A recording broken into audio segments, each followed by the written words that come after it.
Anyways, we're talking about the brand spanking new movie Godzilla Minus One. We all watched this in theaters, except not Nico. He watched it in theaters as well, but not with us because he had to go to sleep because he's a little baby. I'm just so sleepy. Who wants to talk about this one? Tanner? Well, obviously me. I'm the only one who haven't. That's why I suggested you. Who hasn't Tanner, broken down a it. film? Who hasn't busted it out yet? Damn it. Come on, guys. Keep up. All right. So we join our main character, Shi Takamaku.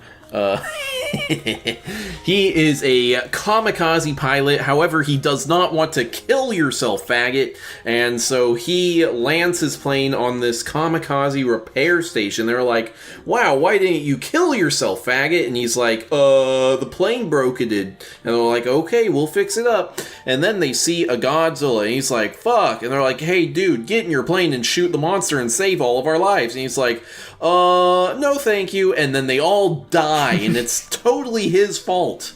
Also, the rest of the movie is his fault by extrapolation. So he gets back to Japan. He's like, fuck. Oh, god damn it. They destroyed this place. What the fuck did they do here? And then the atomic bombs go off, and the war is over. And then Godzilla fucking shows up.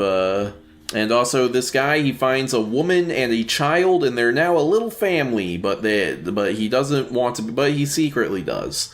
And he gets a job, fucking disabling mines. And so he's out doing that, and then they see Godzilla, and they're like, holy shit. And he's like, fuck, I've seen this guy before. I know this one. That's my bad, guys. And they're like, oh, God. And then Godzilla, fucking attacks Tokyo, and goddamn, he fucks the place up. Holy shit.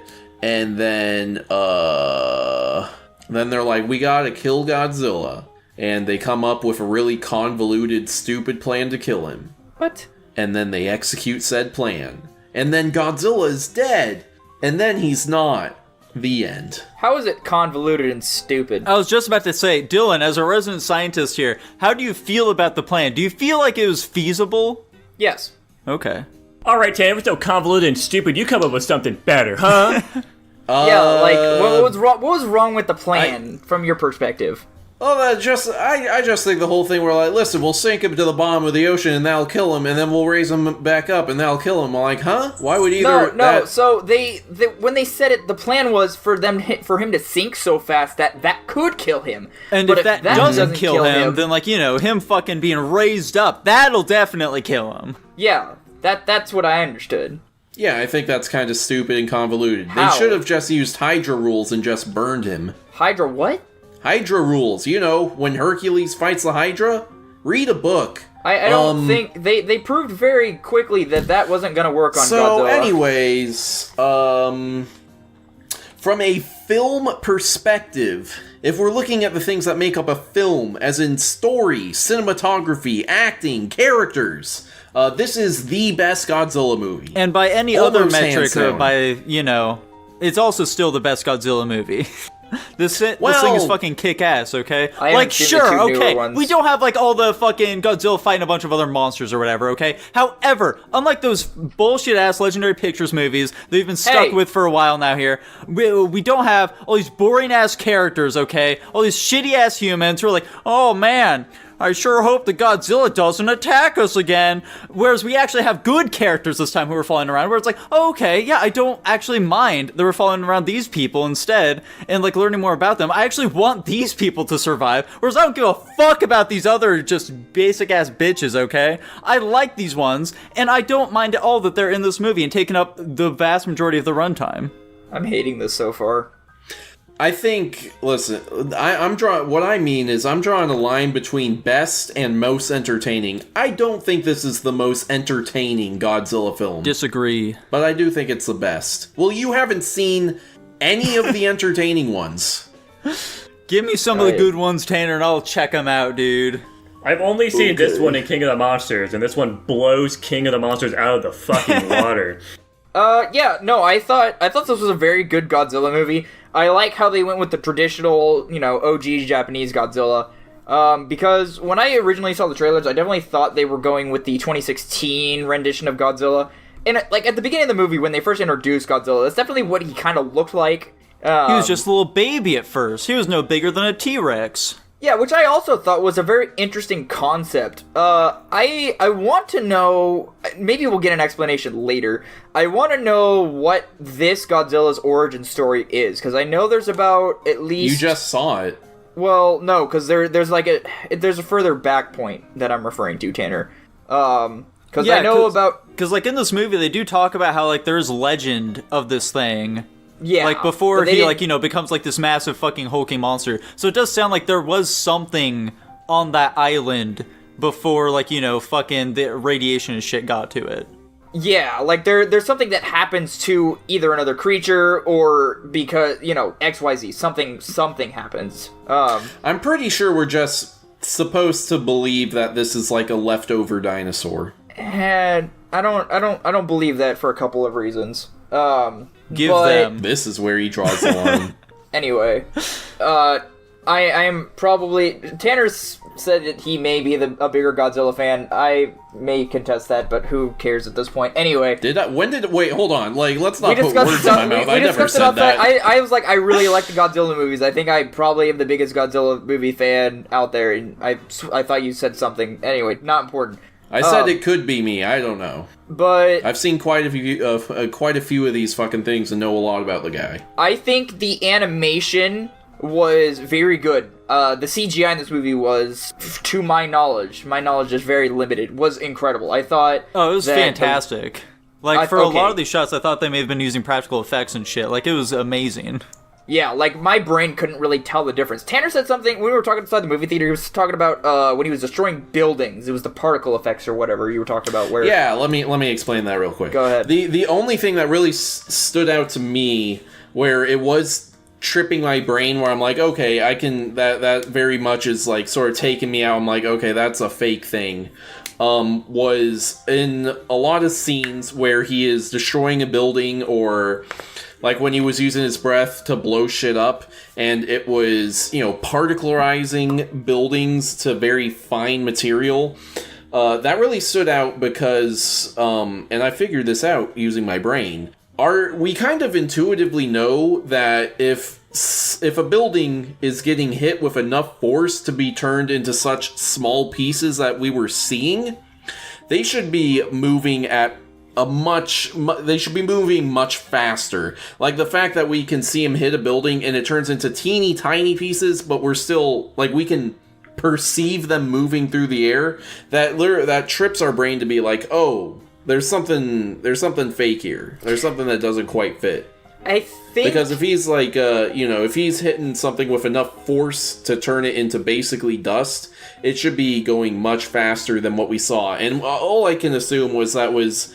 You know, the CG artist being like, well, we want to show off the particle effects. Yeah, that's what I was about to say, and I was gonna say, like, correct me if I'm wrong, or, like, put your 2 cents in. My whole deal with that, like, breakdown of that scenario is, basically, what I'm hearing is, we shouldn't see it moving, but since it's a movie, if he just blows something up and we see nothing, then our brain is like, well, wait, shouldn't there be something here? So yeah, I was like, there should be something here, even if it's not realistic. Well, we can see it moving, but it should be like a fog or a mist, you know? Right. Like, it should be dust. It shouldn't be like, we could very identifiably see individual pieces of rubble flying around, you know? Yeah, but I really liked the set of powers they gave this Godzilla. One that's kind of out of left field that I don't think I think I was telling Tanner and Jackson this outside the theater.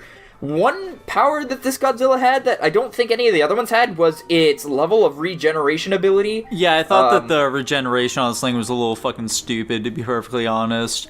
Like, when they blow its fucking brains out with that mine or whatever, and it's just like, don't worry about it, I can shake this off, Chief. It's like, okay, this is probably a bit too much, I gotta say. Yeah. Like, as I was telling Tanner, I'm perfectly fine with Godzilla having, like, regeneration, but, like, when it's, like, Wolverine levels of regeneration, where you just, like, immediately see it heal, it's like, okay, I like it when, like, Godzilla is, like, really tough, but, like, you can still fucking hurt it. Yeah, like, I guess one thing I just thought of for that scene was, yeah, they could have still done the mine scene where they blew its brains out. And then they're like, oh yeah, we killed Godzilla. His body's out in the sea. Just go out there, you'll see it. And then they go out there and the body's just gone. And they're like, well, no, it was just there like 2 hours ago. It should still be there. And then that adds a level of ambiguity and mystery and, suspense. One thing that I think something like that would have been significantly better. One thing I also like that this movie did is, even though we had the civilian life and we were more in the people's lives than like focused on Godzilla, was, at least for me personally, I was always suspended in like I guess I was just in suspense the whole time. Like, my brain was, like, enjoying the story that was there, but in the back of my head, I was like, okay, where's Godzilla? When's he gonna attack? When are people gonna acknowledge him as a threat? What's going on? And I'm gonna jump kind of to the end here, because Tanner and... I mean, I honestly had an issue with this as well. Tanner and Jackson had a big continuity issue with this, and it was the fact that the Whammon was still alive at the end of the bullshit. movie. Yeah, that's the exact reaction Tanner and Jackson had. And I would also say the same thing, just because nobody survives an explosion with an implosion with building debris flying around everywhere, especially when you got concrete and rebar. That's realistically, like, sure, they're like 30,000 people are killed or injured. I would imagine the injured people are further away, though. And what I think is really stupid with this one, and with another problem later, is there's a really easy fix to this. Put her in a coma. Yes. Don't have her fly off the screen and we never see her again. Have her, something happens, he wakes up, he's, next to her, she's in a coma. Then put a scene in the hospital where they're like, we don't know if she'll ever wake up. And then at the end, the note can be, hey, she actually came out of the coma. Yeah. It accomplishes literally the exact same emotional beats, but it doesn't feel stupid and contrived. Right. Jackson, did you have any other particular thoughts on this? I know you had some strong feelings. Yeah, so I have a justification for her not dying, potentially. Me too. Yeah, so also at the end we see she's got that Zilla virus, that Zilla gobbledygook on her neck, and I'm assuming what happened is she got like some sort of his powers potentially. Also, Godzilla has like insane regeneration, so I'm assuming what they're going to attempt to do, or at least what I hope they're attempting to do, is show that she just... Basically, she got, like, probably fucking blown to smithereens, but because she got that Godzilla in her, she just regenerated over time or some shit. I don't fucking know. Godzilla in her. I don't really know any other justification for it, but I think that's I think that's what they're trying to imply because they showed that. But, I mean, she still should have been fucking blasted to bits, basically. She probably did. So, yeah, to second what Jackson said, I'm actually glad you brought that up, because I did dive into it a little bit, because, like I said, I really like Godzilla. I kind of wanted to understand. There was at one point in time, I have to figure out which point in time it was. There was a point in time where Godzilla had, like, this weird thing going on called, like, G cells, which is basically a infectious virus that was passed on from Godzilla. So that could be the route that they are currently taking with this movie, which wouldn't be too far out in left field. The way it's introduced is kind of weird, and doesn't make a ton of sense. But regardless, I mean, like, I'm not shaken by the ending, to be completely honest. I'm just a guy who likes good endings. That's just me. I might call me out for it. I don't care. Whatever.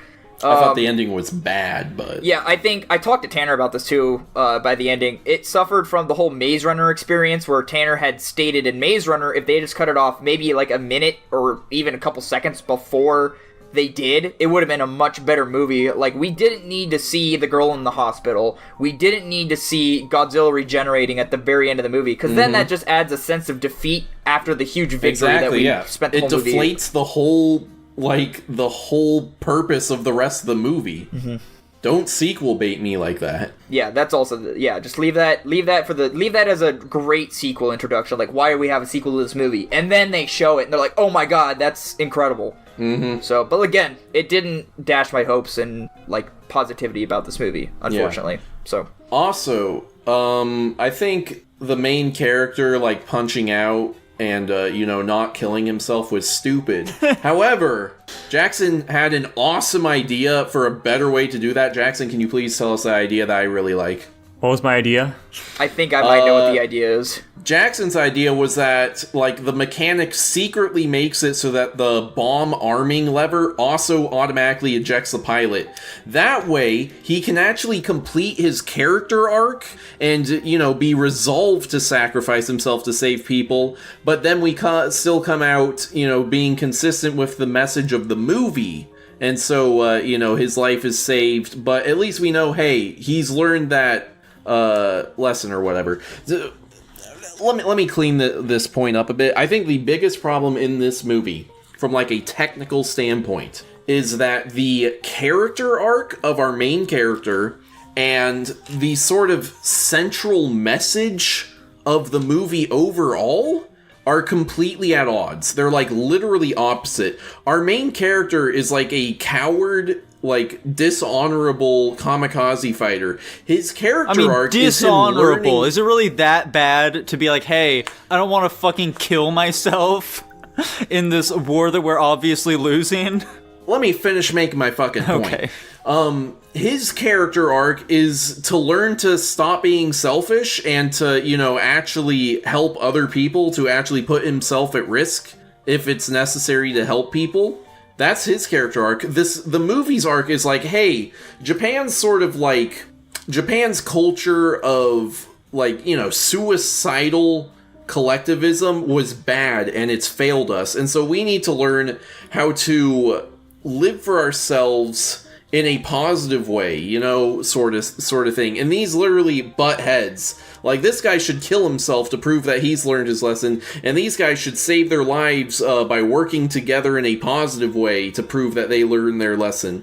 And so Jackson's solution perfectly, makes these things line up so that we get to see, okay, he completed his arc, he understands sometimes there are things worth sacrificing for, but he doesn't kill himself, which would also defeat the point of the movie. Ultimately, what was I gonna say? The atomic breath was fucking sweet in this movie. Yeah, the atomic breath was sweet. That shit kicked ass! No, hold on, I just remember what I was gonna say. Ultimately, I understand why they did that, though. Because, this movie was made primarily for a Japanese audience, messages about, like, hey, individualism is sometimes good and you don't need to fucking sacrifice your happiness for other people, is a message that very much resonates in Japan. Here in America, we are selfish monsters who have never once put anyone else other than ourselves ahead of ourselves. So that message doesn't quite connect, which is why I think everyone should have died in this movie. Huh. Yeah, Nico, I feel like you haven't said much. Do you have anything else you'd like to say besides the atomic breath was sweet? Dude, that shit was fucking crazy! Did you see it? It was like an atomic bomb, dude. Exactly! Yeah, it was pretty awesome. I liked that. I don't know, like... Counter... What's up? No, go ahead. I was just gonna say, I guess if we don't have too much else to say, why don't we just get on off to the rankings here? I'll make this really quick. To kind of counter, I think ironically the budding plots worked really well for the movie. I saw a guy struggling to figure out what was right, struggling to figure out if killing himself was right or if living his life was right, because it's what he personally believes is right, as opposed to what his culture, his comrades and everybody thinks is right. And also, I'm pretty sure the idea of the bomb disarming thing being swapped for the eject thing, I think that was originally my idea. I think you might have misinterpreted. No, that was Jackson's idea. Okay. Also, Tanner kind of called it less than halfway through the movie. He's like, I bet the guy's gonna kamikaze into Godzilla to save everybody. No, I didn't say that. I said I think it'd be hilarious if he kamikazed into Godzilla, and then they actually did that shit. When he said the line, "I'm gonna need a plane," me and Jackson looked at each other and were like. Yeah, it was a very visible nod to that part. But anyway, I don't know. I just thought the way that this movie wrapped around itself worked very well. I didn't see any budding conflicts with the plot, but that's just me. But anyway, the plane was cool. Yeah, the plane was fucking awesome. Anyway, we can get on with the ranking now. I'll go first. So yeah, I think it's the best Godzilla movie. I really, really liked it. I do think that. Honestly, it might even be the last 10 minutes of this movie really hurt it. Yes. With the way they did the main character. Obviously I don't like the way he didn't learn his lesson, so to speak. The girl being alive, Godzilla being alive, I thought that shit was stupid. We were dying of laughter when they started saluting. That was funny as fuck. Yeah. I didn't get that. I told Nico about that, and he was bewildered. He's like, why were you guys laughing at that? Because I thought the ending of this movie was actually very good opposed to you, apparently, Tanner. Aside from the girl surviving, why they were saluting Godzilla. Like, I get maybe he's an honorable foe, so they're like saluting him in worthiness of being a formidable foe. But other than that, I don't get why they saluted him. It just looked goofy is the thing. Anyway, I'm giving this one, and it kind of hurts me to say this, honestly. I'm giving it an A+. Yeah. It doesn't hurt me to say this at all. This is easily the best Godzilla film ever made. A tier. Jackson? Wow. I gave it an A-. Oh, man. Jesus Christ. Yeah, I really like this movie. I'm a big Godzilla fan, unfortunately. I gave this movie an S. Okay. We've been throwing around the word unfortunately an awful lot in this episode. We're really down on our own opinions. Yeah, we sure do. I'm so sorry I have my own opinion and I like this fan genre. Oh, no. Did I give you guys my Shining ranking already? No. I'm not going to get into it too much. I gave Shining a B+. Okay. Whoa, that's the same as me. My interpretation might have been slightly different than your guys's. My idea is the guy who technically had already been there, like, since the beginning, his spirit gets reincarnated, and then, like, his spirit, like, the physical embodiment is forced to go back to the hotel through each reincarnation of himself. And he just performs these murders. I don't know where the fuck again. you got that idea, but anyway, let's I kind of see it, though. I kind of fucking see it. I think Dylan's onto something here. I also do see it as well. I think the whole, like, fucking bathroom talk he had with that one ghost kind of alludes to that a little bit. But anyway, as for the actual ranks, what did these movies place at, Jackson? I don't know if The Shining's rank changed, but it's an A- now. Who knows what it was before. And Godzilla -1 landed at an A+. There we go. Which does, in fact, make it the best movie according to our overall rankings we watched this week. Ah, damn. Holy cow.